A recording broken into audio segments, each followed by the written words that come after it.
Hello, everyone. This is Daniel from the Particular Baptist Podcast. Today's episode is brought to you by a friend of the show, Lane Campbell, a trusted mortgage loan originator who helps families just like yours. If you're thinking about buying a home, refinancing, or just exploring your options, Lane will walk with you every step of the way. Lane takes the stress out of the mortgage process so you can focus on what matters most, whether it's using your home equity to get money for home improvements, finding the right loan for your first home, or if you just want to ask some mortgage questions, Lane's heart is to serve. Call or text him at 618-671-1830 and get the mortgage advice you need. That's 618-671-1830. NMLS number 2413537.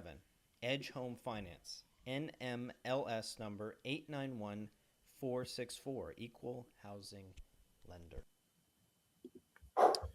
Hello, everyone, and welcome to the Particular Baptist Podcast. I am your host, Daniel Vincent, joined with Andrew Warwick. You can find us on other podcasts at reformpodcast.com. Also, check out our blog at theparticularbaptist.net. And we are joined by a special guest today, Dr. Timothy Gatewood, joining us, I believe, from Kansas City, Missouri. And correct me if I'm wrong, brother, but I think that's where you're at.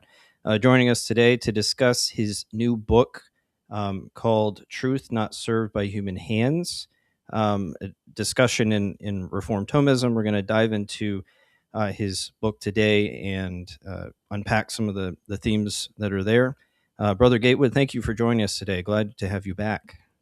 Yeah, Dan, thanks a lot, man. It's really an act of kindness. I really appreciate it to invite me on to talk about my book.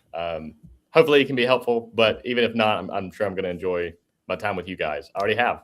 And so I'm happy to be here. Thanks, guys. Yeah, you're welcome. All right. Pastor Dr. Gatewood, can you please, give us a little insight on some of the things you've been working on lately since you were on the show last and kind of where you're at now before we dive into your book? Yeah, so a lot has happened since then.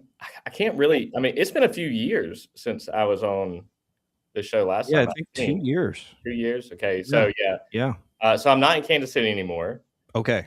I'm outside of Jackson, Mississippi, in Flowood, Mississippi right now. Got it. And so we were in Kansas City last time when I was on the show. My mom got sick, and so we moved back to Mississippi, which is where my wife and I were from, where all of our family is. And so now I actually work at a K-12 Covenant Christian school. I'm the director of spiritual formation at Hartfield Academy in Flowood, Mississippi, which means I'm in charge of all theological curriculum from 12th grade all the way down to K-3. And so I just do kind of theological quality control and kind of manage any doctrine that is put out from our school. And then I also teach 10th graders intro to theology. And then I'm one of the teachers for our seniors. And for us this year, that meant 9 weeks of a deep focus on the Trinity with these guys. And so that was a lot of fun. So I'm doing that here. And you called me Pastor Gatewood, which currently is not true, but I am an elder candidate at my church. And so I'm in the last stages of that will be voting soon. So we'll see how that goes. Prayers appreciated for all of that. And so that's at Grace City Church in Jackson, Mississippi. Our pastor is Seth Brill, and he's an absolutely tremendous person. It's a joy to be a part of the congregation. And so those are the big things. We recently had our third child. And so we only had 2 when I was on last. So let's see how much we can change, actually. Let's see what else is there. But, so we have 3 sons now, our youngest being Benjamin, who's 9 months. And so our hands are full, but so are our hearts, man. It's really good over here. That's crazy. That's just about as old as my daughter, actually. She just turned 9 months a couple weeks ago. So, yeah.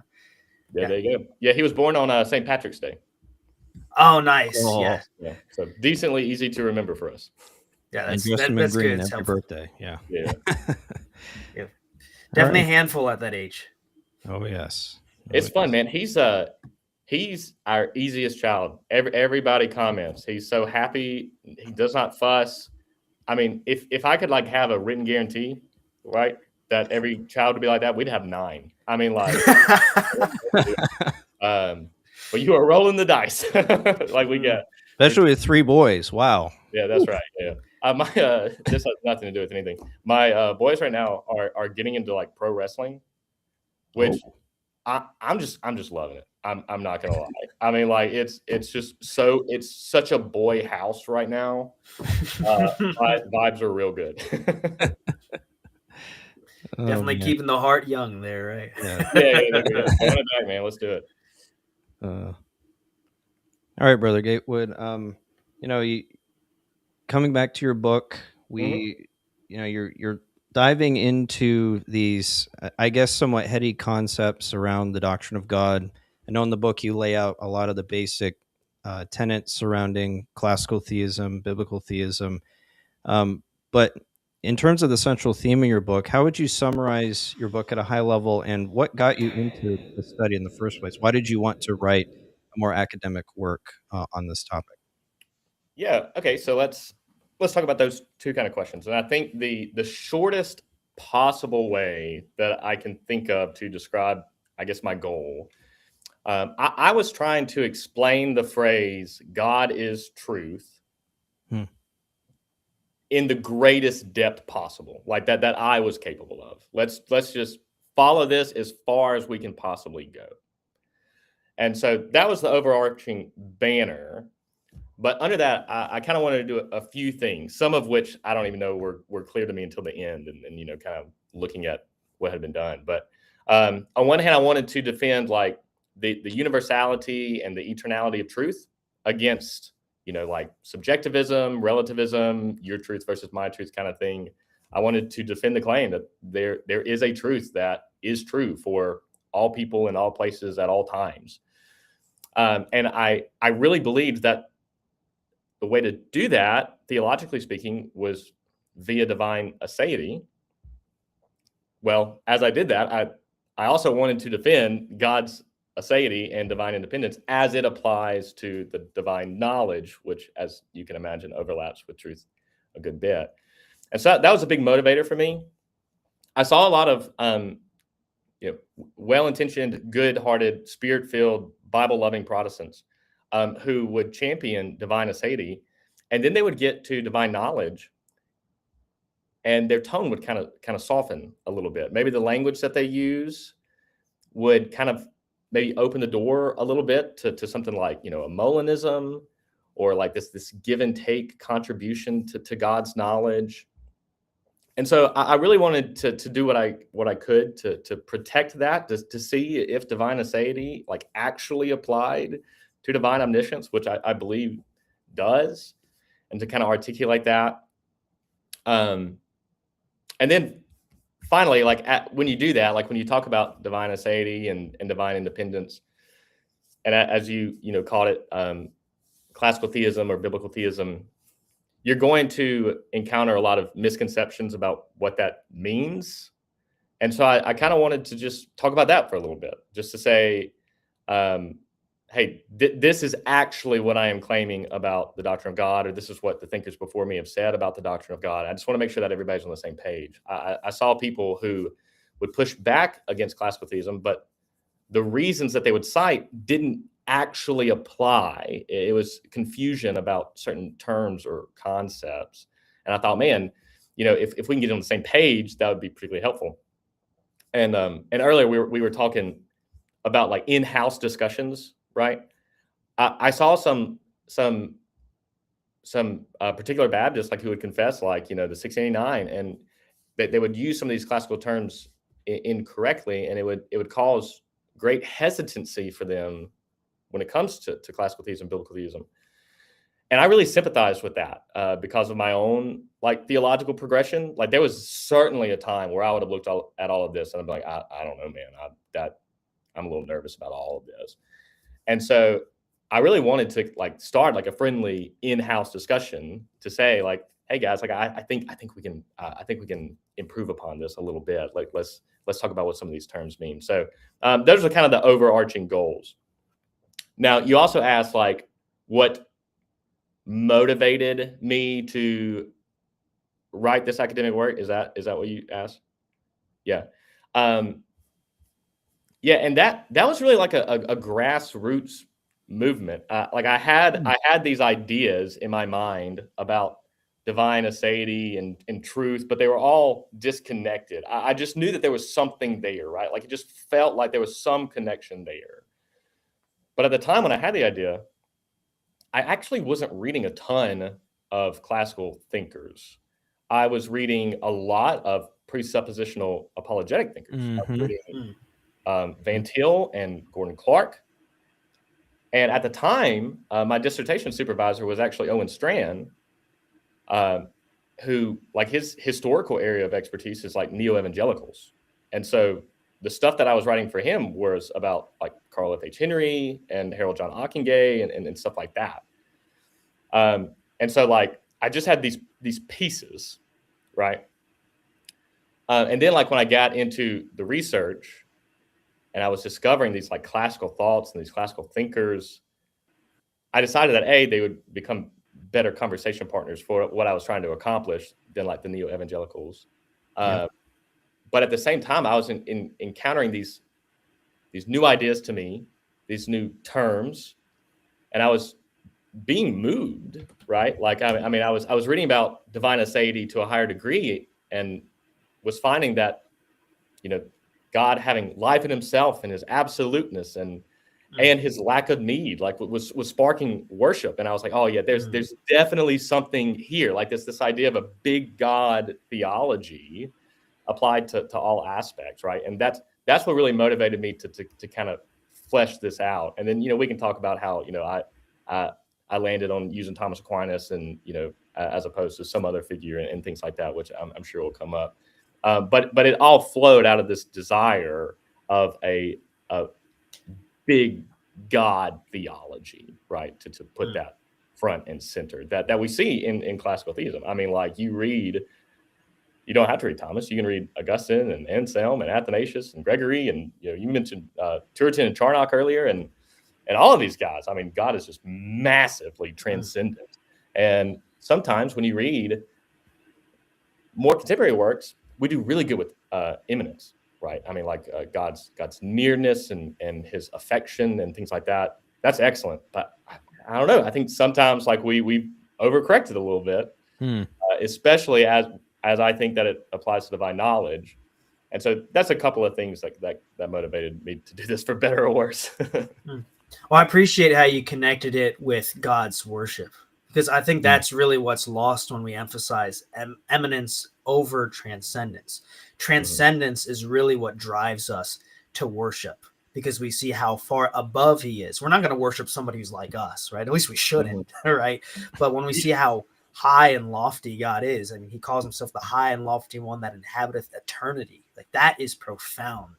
And the deeper you drink from this well, the more glorious you see that God is. And that's definitely something that came out to me as I was reading your book. So as well as just all these classic authors in general. And so I would definitely encourage our audience listening, not only to read your book, of course, but just this stream of historic Christian thought on this subject. It will provoke you to worship God. Once you get past the terms, I know that can be kind of a barrier to some people, just the technicality of it. But once you get past it, it's certainly been a very rewarding study for me, as well as I know for you, Dan, as well, and all of us who've gone into this. Yeah, and I think about like that transcendence immanence thing. I mean, one thing that I became very aware of was how I think about God, personally, and I think that I had subconsciously like assigned creaturely terms to God without intending to do so. Like, I mean, we can talk about like the man upstairs and all that kind of stuff, but more so just kind of started with creation and then like worked my way back to God subconsciously, rather than the classical model being like you start with God, you start with pure act and existence and being and all these things, and then you work your way down to the creature, and then that profoundly affects the way that you see one another as well, right? Rather than the inverse, all of which is helpful effects of just reading and taking the time to wrestle with some of these terms, which are very attainable if we take the time. All right, so I'm kind of rambling right now, but I teach 10th and 12th graders. Okay. So the vast majority of my day is spent with 15-year-olds. All right. Which has its blessings and challenges. But I see my 15-year-olds, like some of them take calculus. And we have a very good chemistry teacher here. And they take like AP chemistry. And they can handle it. And then some of them are some like parents or like families are like just kind of concerned, like, can they handle theology? And I'm like, of course they can, man. Like, of course they can. And I've seen it. Like I've seen, baseball players coming in my office and just asking me about Chalcedon and stuff like that. Like just articulating these things. And so it's very graspable, but it does take time, and it will feel a little foreign at first, simply because the way we talk about theology has shifted significantly in the last 100 years or so. But man, it's worth it. It is so worth it. Exactly. Yeah, and going back to your point on worship, Dr. Gatewood, I think that might be something that is missing from those who oppose classical theism, because I think there is this mindset that we're just philosophical and speaking in these high church terms that really don't have any application to me in the pulpit.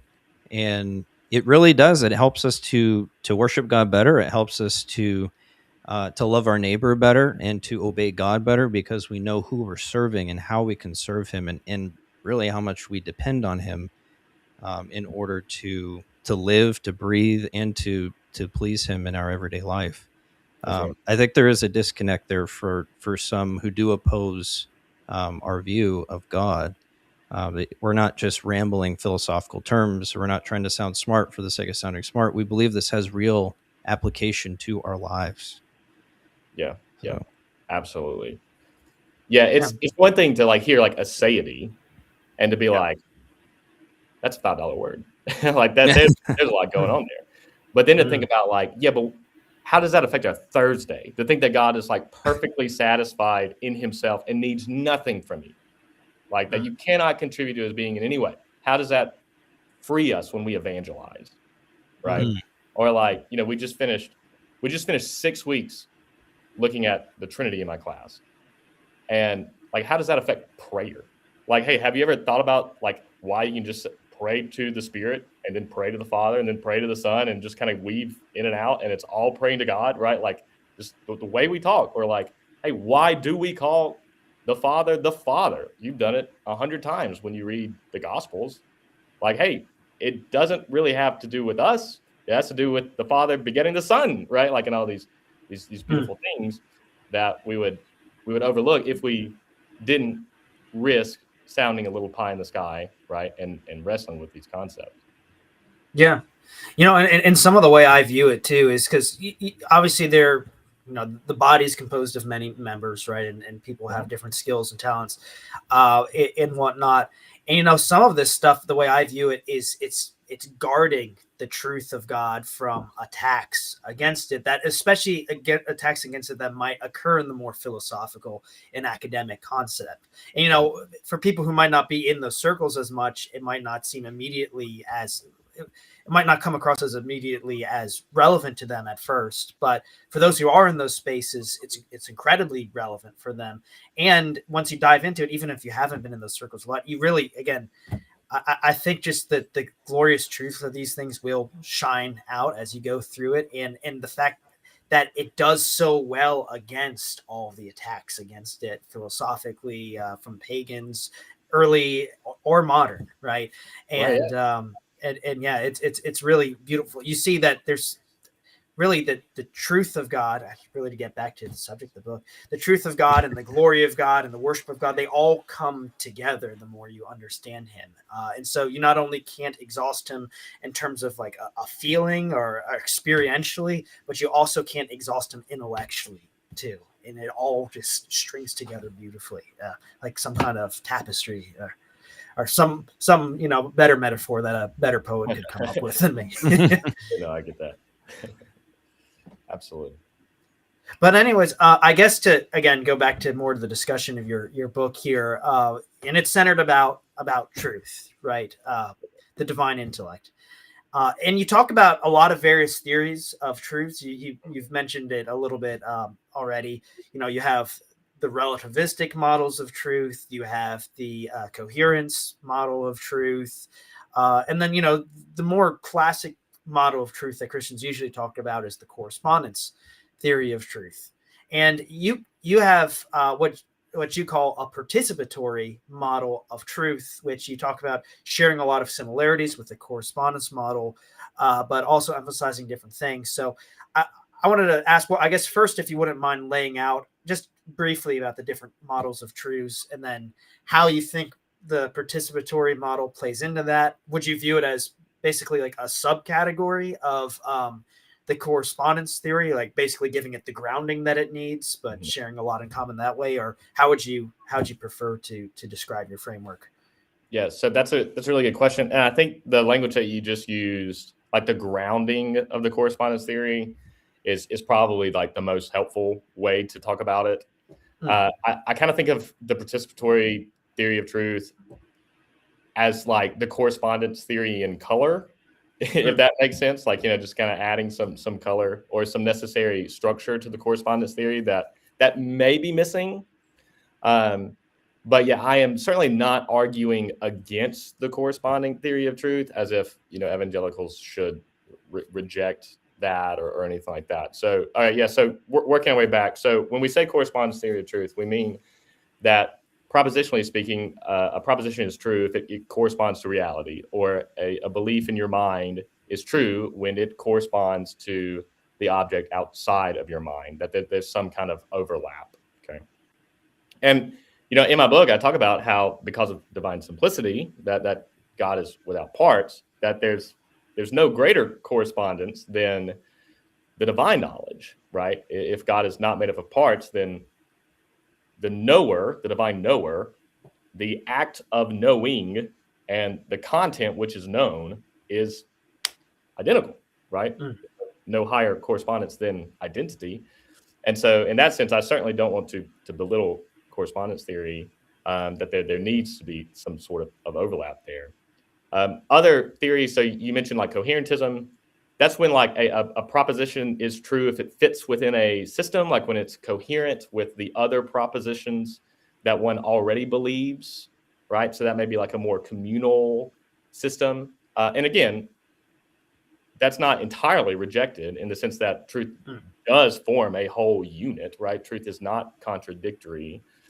The issue, though, is that if two people have two completely different systems, then contradictory propositions could fit into each system, and we would call both true. Right? That's a problem. And this is more like a relativistic use of coherentism. So once again, like all of these have like really fancy names, and there's a lot of history and epistemology behind it. But once we get boots on the ground, we know guys who think this way, right? Like this, yeah, we've seen this. I also talk about like pragmatism. So like a proposition becomes true, like when it works, like when a consensus is reached and it like moves the conversation forward. And so like you can think about this in like maybe scientific conversations, or maybe even like some type of, I'm kind of going off the cuff here, so maybe this isn't the best example, but some type of like biblical studies conversations where like maybe like a liberal biblical studies guy will just say, well, the consensus on this issue is that Paul did not write this thing. Okay, moving on, right? Okay, well, at that point, like it has become truth because enough people have said it. And so pragmatically it works. It's moved the conversation. We've written a lot of books. It'll spill a lot of ink to go backwards. And so, yeah, this is truth, and we keep going. And so, like you can see, some of those fit within Christianity better than others, right? The correspondence theory out of those being the absolute best. Now, here's the issue, for lack of a better word, that I kind of wanted to address. So the way that I saw some evangelicals talk about God when it comes to the divine knowledge and when it comes to God being truth, it seemed like they were saying that God is truth because he has access to all the data and he correctly interprets it. Right. And so it would seem that like truth is out there and God is true because he is right about it. Okay. And so, like, as if God's ideas corresponds out there, and so therefore it's true. I don't think that's the best way to think about it. And I think, not to get too technical, but I do think that there's some like Kantian presuppositions that we're reading into that. And so, like, you read some thinkers, and they will say that there's a massive disconnect between the world in here and the world out there. Right. That we can only know the world of our ideas. We can't actually know the world as it is. We can't get out of our own heads. Okay. Now, this is very, very different than like the way medieval or pre-modern guys in general talked about knowledge. Okay. And so like they talked about like abstraction. Okay. So like Andrew, Dan, like you have forms, right? Like you have beings, essence, souls, whatever word you want to kind of use here. And I look at you, I know about causation and your substance and things like that. And so I take that and it is now in my mind. Okay. So that starts with what's out there. And then I'm taking it and putting it in my head, right? I'm abstracting the form from matter. And like now I know stuff. Okay, this is very different because like Thomas would say then that like the only reason you have a world in here is because you know things about the world out there. Okay. And so let's apply this to God a little bit, right? Okay, so like we have God and we have his knowledge of the divine essence. He knows himself perfectly. It is good. He loves himself perfectly because that's what God does. God loves the good perfectly. That which should be loved, he loves, right? So he knows himself and he loves himself, and it's good, right? And he also knows creation because he knows like how creatures can reflect his being to lesser creaturely degrees, right? Like to limited degrees. And then we'll talk about the divine ideas, but he works through the divine ideas in creation. Okay. So then, like when I know Dan, not only do I know Dan's form, but I'm also linking it to divinity in the sense that like there is a divine idea on which like Dan is based that I am kind of like tapping into a little bit here, right? In a very limited and creaturely way. And I really want to emphasize that. Right. And so at that sense, it's still like a correspondence, right? Like it's still like my knowledge in here corresponds to my knowledge of Dan and Andrew, which then corresponds to the divine ideas. But we've moved it a little bit. And I think that's helpful. So like if we just say knowledge is like what corresponds to creation, well, creation changes, right? I mean, like what's true today theoretically may not be true tomorrow in that sense. And, we have to wrestle with that, right? But at the same time, like the ground for like the eternality of truth or like the immutability of truth at that point gets a little shakier than I'm comfortable with, at least in my understanding. And I'm sure there's, smarter epistemologists than me who'd be like, well, what about X, Y, Z? And I take that seriously. But as far as where I'm standing right now, that seems to be the case. And so that's why I thought this language of participation, just moving the knowledge from creation to the creator was helpful enough to like throw it out there, if that makes sense. I mean, that may have been a whole lot. No, that's good. No, yeah, no, so that's good. And that, I think that gets to the heart of it well. And I appreciate what you were saying about the, a lot of people focus on God as the true interpreter of facts, which, it isn't necessarily a wrong statement to make, but you see it a lot in Van Tillian circles. That's very highly emphasized there. But it does kind of almost seem to put the cart before the horse. It's not like the facts are out there and now God's interpreting it. Like our interpretations of the facts are correct insofar as it corresponds with the truth that's inherent in God and that's behind the truth of the things in the world. Interpretation isn't like something like a post-creation thing that God does or anything along those lines. So definitely appreciate that emphasis. Yeah. Someone in the chat, they said, is this another example of the grounding objection? I'm going to be honest. It's been a minute. If this guy could flesh that out a little bit, that would be helpful. I don't want to just like go off the cuff and like not answer his question. But there's a chance that I don't know. Like that might be my answer. Fair enough. Yeah. I guess that gets into probably the apologetical objection about what's your grounds for knowledge sort of thing. Which sure. Yeah, I don't know. We'll see what he fleshes out there if he responds. Yeah, and depending on what he says, you might want to interview him next. That's right. So Andrew, kind of now I'm interviewing you now, Andrew. But now you brought up the idea of facts in a Van Tuin framework. Would you, because I know the concept of brute facts is used in the Van Tuin framework as well. Do you think that might be related to that discussion of God being the interpreter of facts? Like facts are grounded just as they are and God is interpreting them, or do you take that differently? Right. I mean, so they definitely would understand like facts to be, because they would say there are no brute facts, right? And so facts have to be interpreted, and they have to be interpreted with God's framework. I guess that the criticism of it is coming in that there's like this, there seems to be like this too much of a separation between the facts and God's interpretation of the facts. It just, again, not saying that they're not getting at anything true at all. I'm not saying that, but I'm just saying that the language might be somewhat misleading, and it might be something that we need to, I don't know, just be careful about how we speak of to make it sound like there's this neutral third world that both God and man are looking at. And you're right if you look at it the same way that God looks at it, sort of thing. Yeah, a lot of my job at Hartfield. So I teach students, but I also like teach teachers, and like we'll do some like Christian philosophy of education, and it's really just like a time where they just like let me be weird in public, like you know, just like, hey, here, just like talk about things, and I'm like, okay, great, like freedom, like let's do it. Like I talk about like the pre-modern and the medieval world a lot. And I'm like, there has to be like this objective structure, like to reality, like to go back to like that interpretive framework. Like there has to be something like embedded, like in creation, goodness, truth, and beauty, transcendentals, things that we can actually know. But like that thing actually has to come from somewhere, right?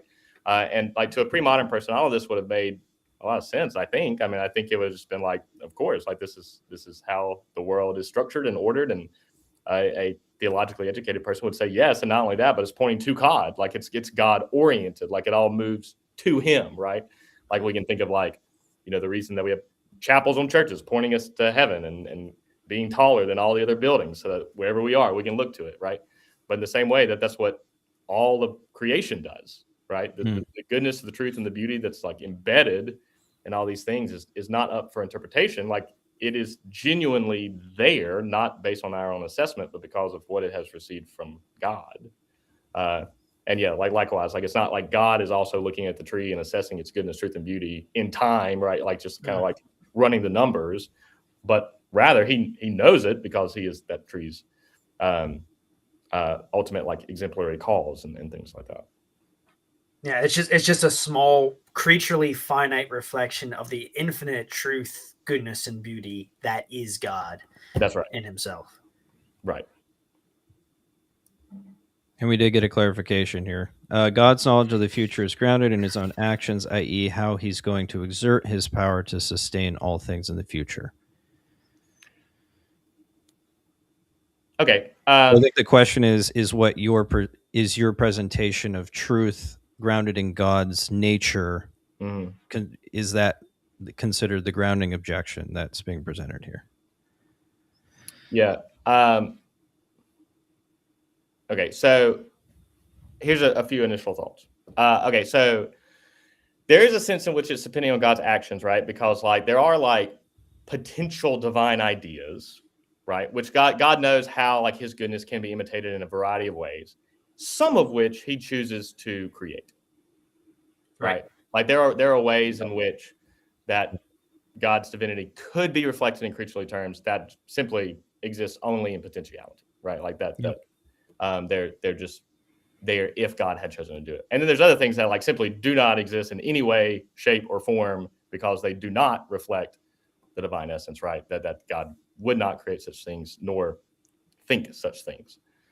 And so in that sense, I mean, the things that exist are based on action, right? Like that, the free and divine choice of which divine ideas to use as blueprints. But I don't want to say too much after that because I feel like I may be out of my depth a little bit when it comes to the grounding objection. And so that's my initial thought, and I'm going to leave it at that. Fair enough. And then understand that might be something that I need to look more into. Yeah, no, I think anything you want to add? No, I mean, I think that was a good answer.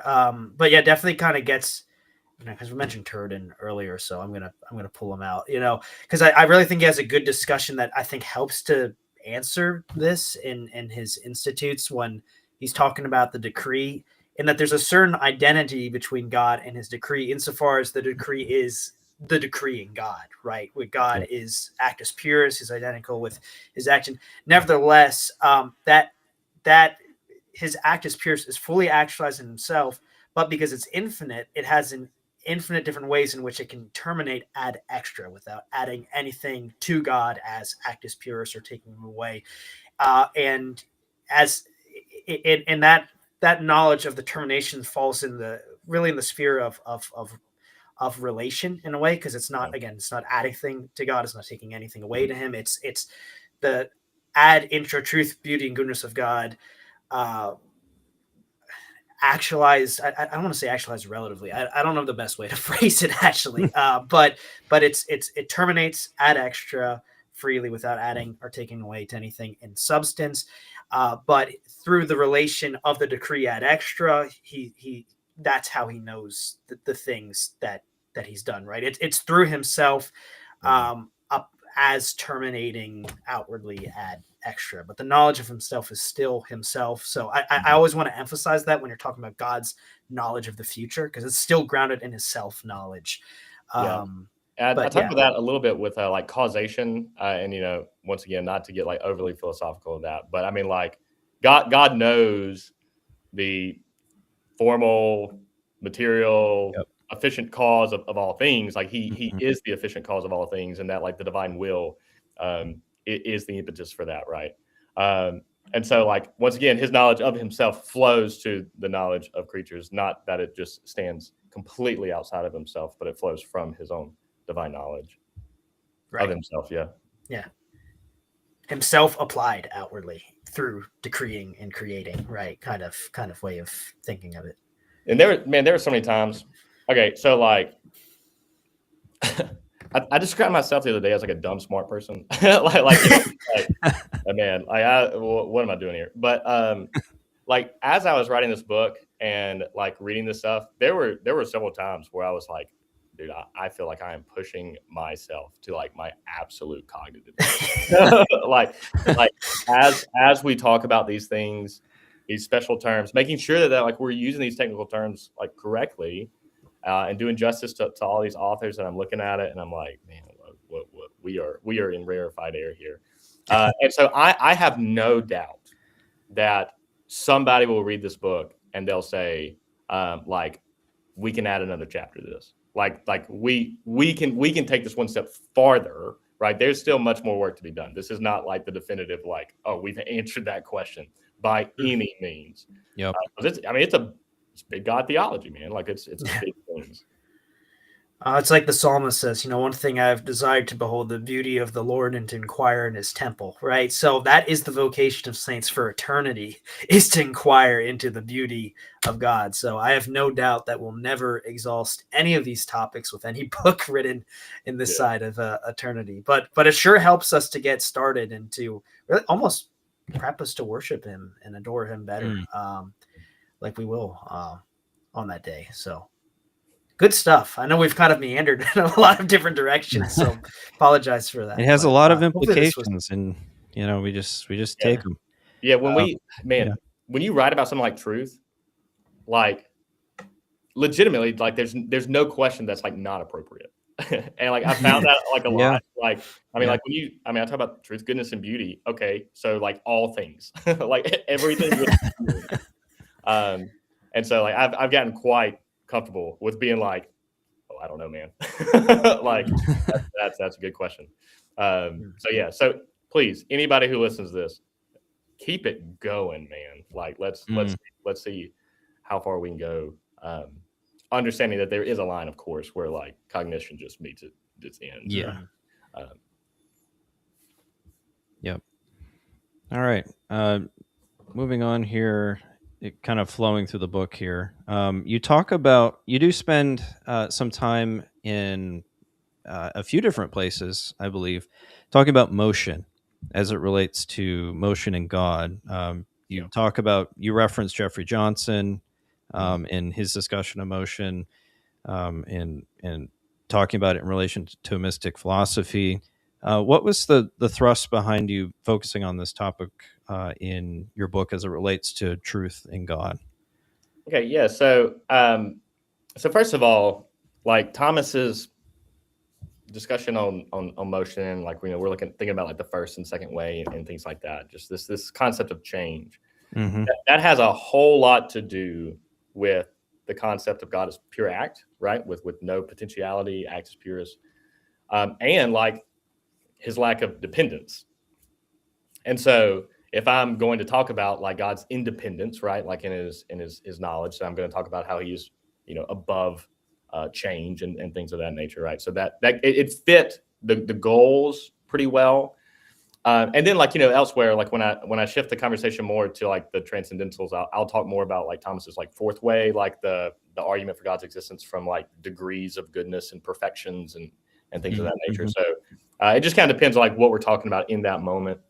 But emotion does get to the heart of independence in some way. And second, like as you referenced, there was a bit of confusion just about what motion entails that I felt like it would be helpful to address. And I do cite Jeffrey Johnson, and Jeffrey Johnson wrote a book about Thomas Aquinas, which I've reviewed before on Credo and things of that nature, and just addressed it because once again, like in-house, want to make sure that we're all on the same page with this, and like I completely understand.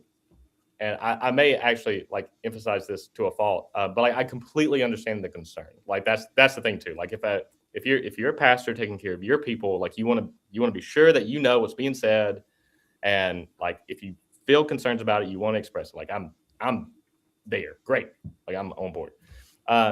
But I did feel like it was appropriate to kind of talk about this at length a little bit because there's this belief that Thomas's doctrine of God and Aristotle's like unmoved mover are like the same, right? Just identical. And I think Dr. Johnson makes an argument similar to that. He says something. He does, yeah. Going so far as to say that like God is immobile, right? That within a Thomistic system or within a classical system, and Thomas specifically addresses that when he talks about the divine intellect, like the idea of God not just being like thinking thought, but like that he does have a knowledge of his creatures and things like that. And so I wanted to address that a little bit just to make sure that like when we say that God is above motion and above change, that does not mean that he is stagnant. In fact, like he is he is pure act, right? Yes. That there is this like dynamic life, right? And people will point to like the processions, right? Like the intimate acts of God. But like with the divine ideas, like we can show how God does not receive things from his creatures and yet know his creatures perfectly, once again, because he perfectly understands himself. So it's just one of the few ways where Thomas corrects Aristotle, right? And one of the things that you hear about Aquinas a lot is, well, he's Aristotelian. And, people will say that as if like, well, that's the end of that, right? He's Aristotelian. So if you read Aristotle, you don't even have to read Thomas because it's essentially the same. And maybe I might be characterizing that a little bit. I don't want to, but, that's sometimes how it feels. And that's just simply not the case. First of all, how difficult is it to pin down what Aristotelianism actually is when you just like read Aristotle, right? Like there's a lot of moving parts to that. And then I think it's Carl Trueman, like he talks about how like scholars did not preserve Aristotelianism in academic formaldehyde, right? Like it's not like we've identified what it is, and then like everybody is just like using the same thing perfectly preserved. Yeah.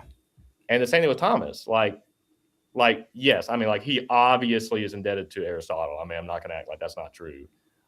But he corrects Aristotle. He like sometimes will prefer like Plato's way of articulating things contra Aristotle. If you read Thomas's exegesis of John 1, he specifically like points to it and says like, if Plato and Aristotle read John 1, then they would have both changed their ideas. like he's like this disproves Plato, this disproves Aristotle, yeah, and so like he's willing to do all that. And so like, I don't really think it's helpful, because I do think there's like problems with like the unmoved mover. Like I don't want to describe God as like, I think, incredibly transcendent, very distant. We punt in immanence. He knows nothing of us. He's only of himself, right? I don't want to make it seem like that's what God is. And I don't think Thomas did either. And so like, that's one reason why I feel like, comfortable with just using Thomas to correct what I believe is a misconception. And so that's one reason why. Does that get to the heart of your question? Yeah, I think so. Yeah. And, yeah, I think it does. If we want to use motion in a very limited sense, referring to actus purus, so we're not saying that God is static or he's an unmoved mover, but at the same time, not falling into the other side, like where Johnson goes, where God does actually move, which would imply change. There's that side too.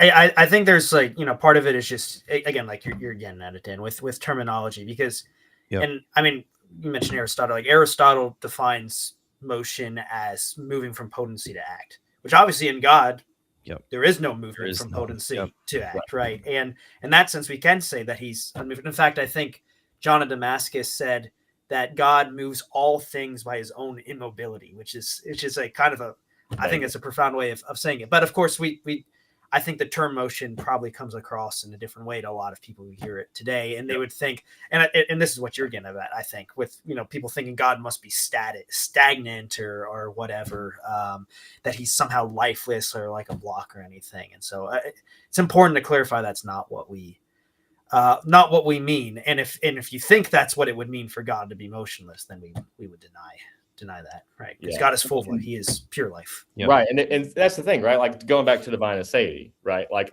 if we're going to understand how acts and potency and divine aseity and independence all interact, like we have to put all of these like moving parts together. Yes. Understanding that, he is life, right? Yes. Like to speak life, to speak imperfectly, like he's more alive than anything. Yes. So we definitely don't want to make it seem like, well, since he's transcendent of change, he has lost something, right? Like and that's sometimes what it makes it seem, right? Like he is so transcendent that he's now like you can't even have a relationship with him.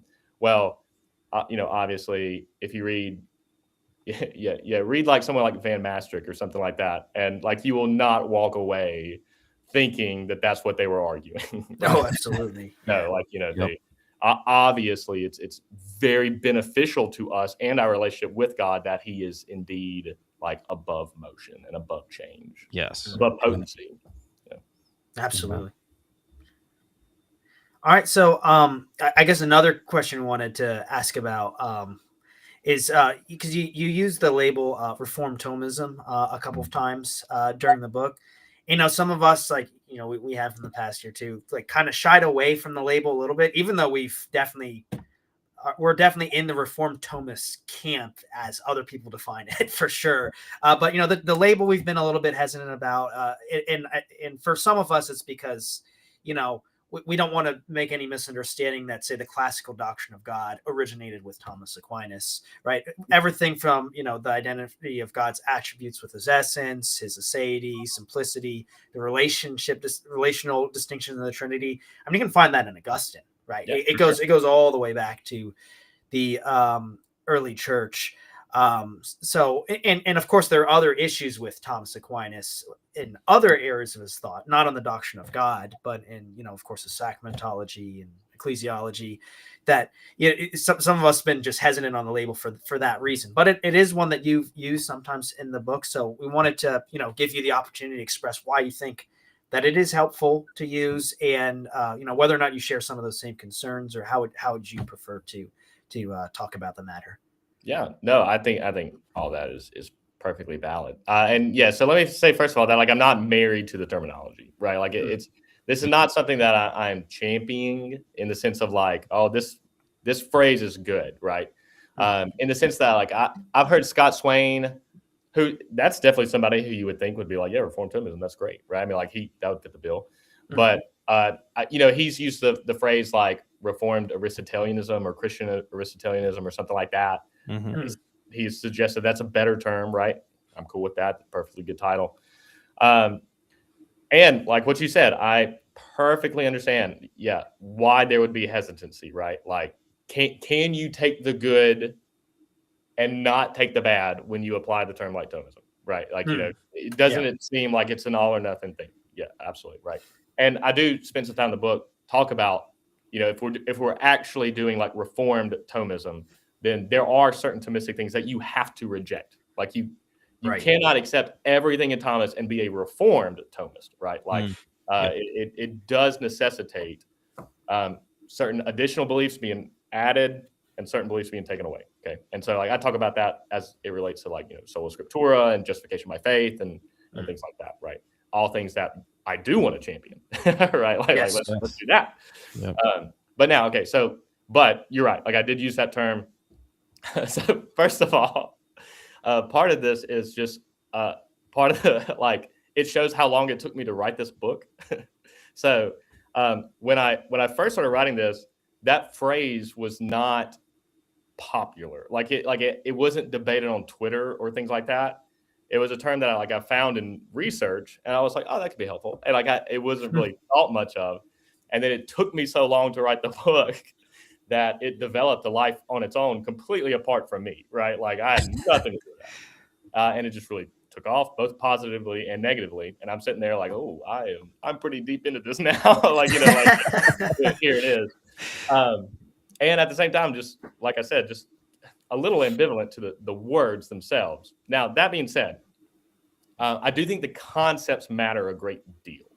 Now, you pointed out a lot of those concepts you find in Augustine, and even someone like Craig Carter.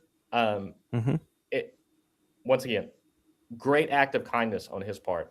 He shared parts of my dissertation on his Substack, and he was like, "Oh, look, we are Reformed Thomism. Like, let's go." And he's very much in that camp, right? Yes. But he even when he talks about Reformed Thomism, he talks about it as a form of Augustinian theology promoted by the Protestant Reformation, right? And so he's putting those natural caveats. And so I think all of that is well and good. Okay, so certain things you got to have. You got to have Nicene Trinitarianism. You got to have this divine aseity, divine perfection. The reason why I stick with the language is for a couple of reasons. So first of all, I do focus on Thomas in my book, right? I mean, it does weave through the Summa, so it makes sense that his name would be applied to it. But in a bigger picture, I do think that there's some language that he uses that I particularly found helpful.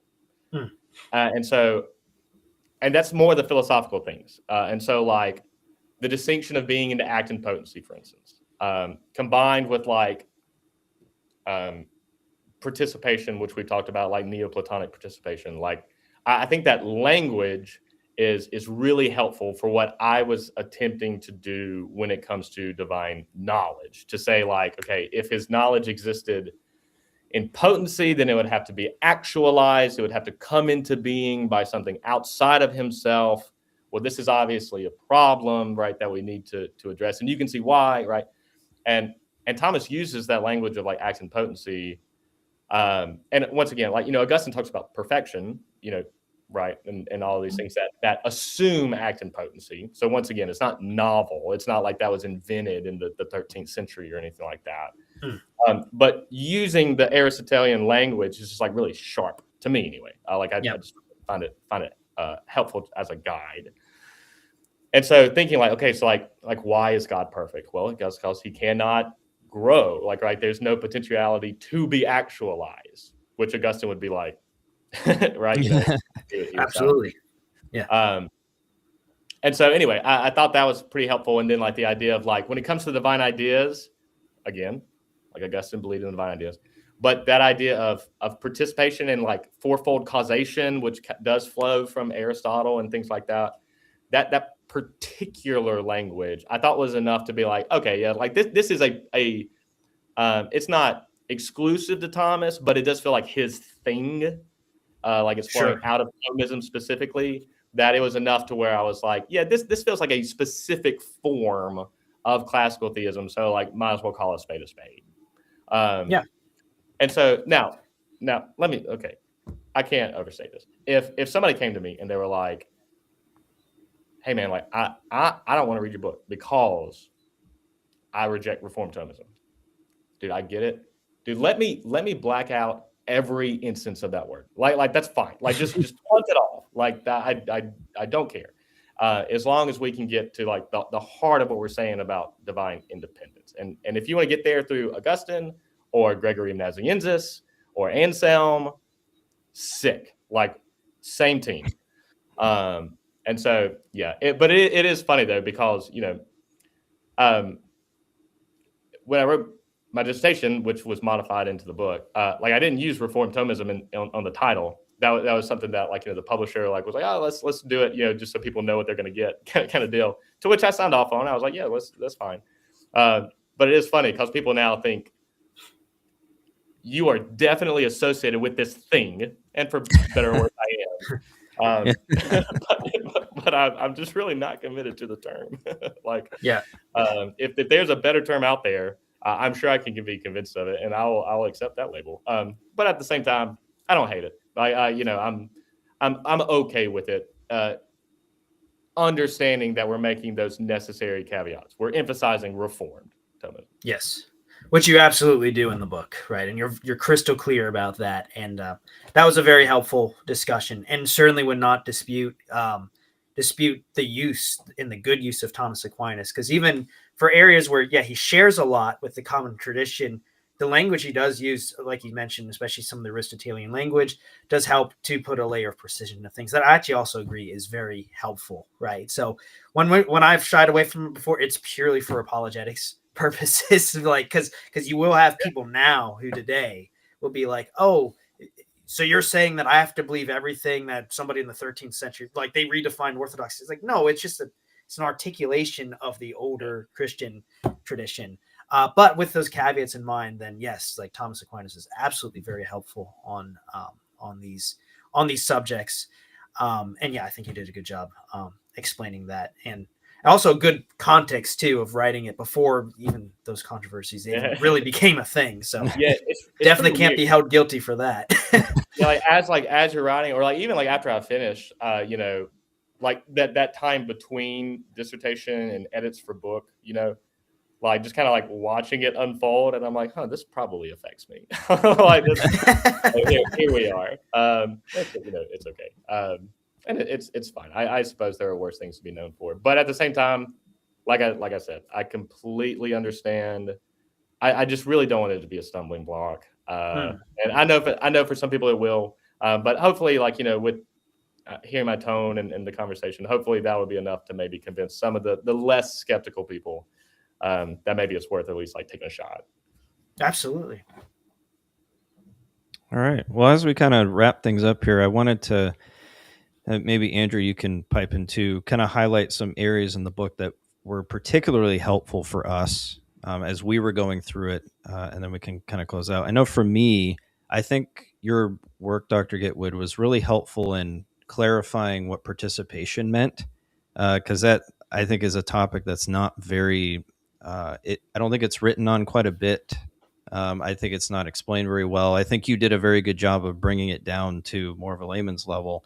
And in fact, we were applying some of the concepts the other day and talking about annihilationism and how participation can affect, how annihilationism can affect one's view of participating in the divine essence. So it's already got us kind of thinking about what are all these different octopus legs about all these other theological concepts that are out there now. So it helped me to understand that better. The divine ideas relating to how we participate in God's essence analogically, very helpful, and definitely helped me to grow in my knowledge of that area. So thank you for that. Yeah. And I would echo a lot of the same things that Dan said about participation and the like. Again, you do see how all these doctrines weave together very well. And yeah, I mean, Dan already kind of implied this, but we are, planning an episode at some point to respond to the annihilationist issue that's been coming up lately. So that's interesting. We just had like a talk in our chat back and forth about how much even these ideas about, like is God actually annihilating something that's good? Like, could even God do that consistently, annihilate something that he's decreed as good? Because being qua being is good, right? Yeah. So anyways, we'll flesh that out more later when we get to that.